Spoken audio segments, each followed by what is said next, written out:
তো গাইস আজকে থেকে কিন্তু আমাদের স্কুল লাইফ শেষ হয়ে গেছে। তো মানে এইচএস এক্সামের লাস্ট এক্সাম ছিল, যেটা আমি দিয়ে বাড়ি চলে এসেছি। আর এখন যাবো হচ্ছে বাইকের টেস্ট ড্রাইভ দিতে, মানে লাইসেন্সের জন্য। যেহেতু লেট হয়ে গেছে তাই জন্য স্কুলের ড্রেস পরেই যাচ্ছিলাম। আর আমার কাছে যেহেতু বাইক নেই তাই জন্য কিন্তু কাকার বাইকটাই নিয়ে যাচ্ছিলাম। আর কাকা কিন্তু আমাকে সবসময় বাইক দেয়, চাইলেই পাই আমি কাকার থেকে। তো তাই জন্য কিন্তু বেরিয়ে গেছিলাম হচ্ছে, একা একা হয়তো যাবো না, ম্যাডামকে নিতে যাচ্ছিলাম। তো দেখে ম্যাডামকে নেওয়ার পর কিন্তু আবার ওখান থেকে বেরিয়ে গেলাম সল্টলেক আরটিওর জন্যে।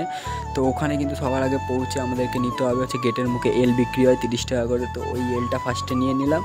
নেওয়ার পরে কিন্তু গাড়ির আয়নার ডান সাইডে ওখানে লাগিয়ে নিলাম। লাগানোর পরে কিন্তু আমি আবার হেলমেট পরে রেডি হয়ে গেলাম। তো ওখানে রেডি হওয়ার পরে কিন্তু যেন 8 ঘুরতে হয় বাংলার।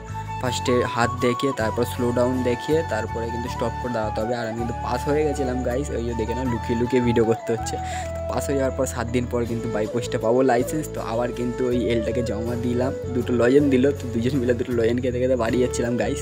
তো এরকমই মিনি ব্লগ দেখার জন্য চ্যানেলটিকে সাবস্ক্রাইব করে দেখার জন্য নেক্সট মিনি ব্লগে টাটা।